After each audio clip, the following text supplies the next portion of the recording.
In the dental practice, the dentist plays a couple of key roles. And one of them is a leader.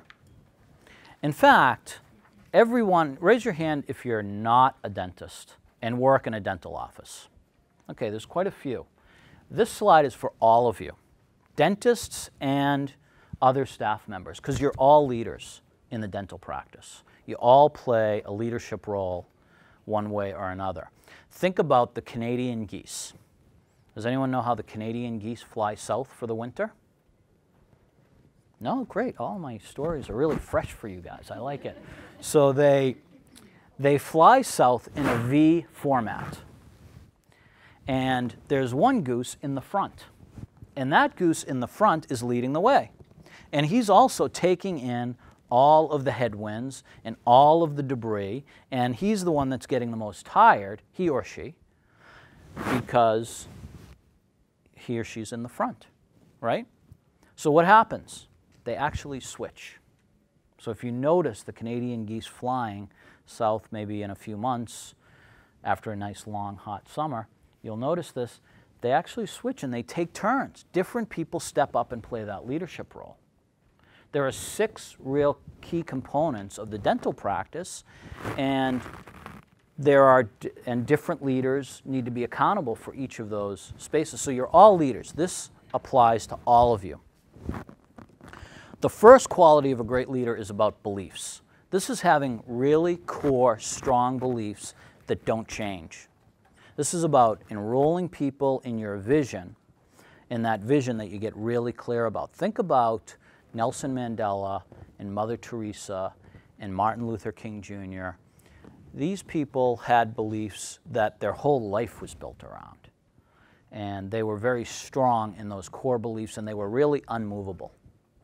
And that's one of the great qualities of a leader. The next is about optimism. And I'm not talking about the first grader that came home from school and he said to his father, "Dad, I think I flunked my math test." And his father said, "No, son, you need to think positive." And he said, "Okay, Dad, I'm positive I flunked my math test." That's not what I'm talking about here. What I'm talking about, and I'm also not talking about looking at the world through rose-colored glasses. What I'm talking about is seeing things better than they are today. Seeing things at least as good as they are today. Optimists never see things worse than they are today. And that's going to inspire people and get people to want to work with you. Be optimistic. The other story I like here is the Cherokee grandfather talking to his grandson about 2 wolves. He says, there are 2 wolves that live inside of all of us. And one wolf is an optimist and sees things like joy and peace and happiness and success and love.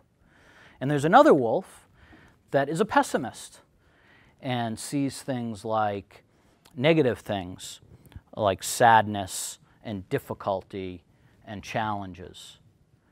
And the grandson is really looking intently, and he says to his grandfather, "Well, which wolf wins?" And the grandfather said, "The one that you feed. The one that you feed." So feed optimism. Another quality of a great leader is courage. And courage, by the way, doesn't mean not having fear. It actually means going beyond your fear and trying something new. And you need to be courageous in healthcare today, and certainly in dentistry. And you need to be able to move beyond that fear. Sometimes you don't know what's around the corner until you get to the corner.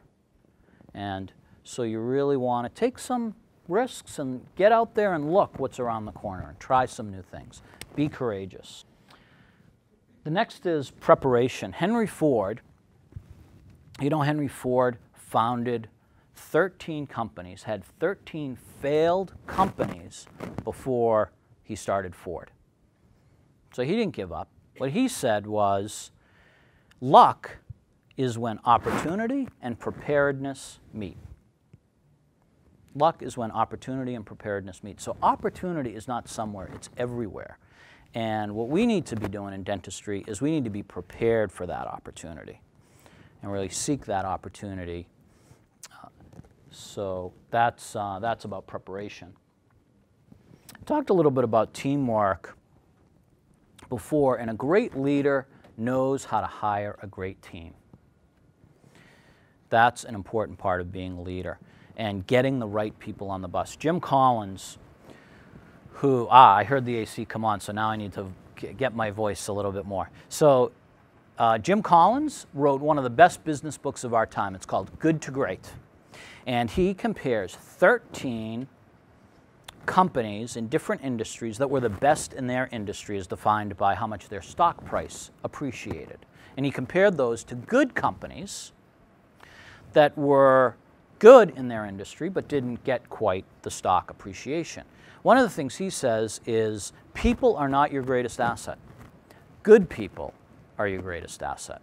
So as a good leader, you need to bring on good people, and you know how to need to build a strong team. This is also about having people working towards the same vision and being on the same page and committed to the office and supporting the office. The last is around communication. We talked about that at the front of today, remember? And communication, being a master communicator, means having some tools and techniques in the office that you can address things head on when they come up in a supportive, cooperative way. Issues are always going to come up. My wife likes to say, she likes to tell her patients, deal with it when it shows up or deal with it when it blows up, right? And it's the same thing when we're talking about team issues as well. You can nip it in the bud and deal with it when it shows up, and there are some good communication tools that you can use around that and get really clear around that in a way that really supports people in a loving way and brings them closer and builds relationships versus pushing people away. So good communication is also about being a great leader. And you also need to have a willingness to make decisions and do the right thing. There is never a wrong time to do the right thing.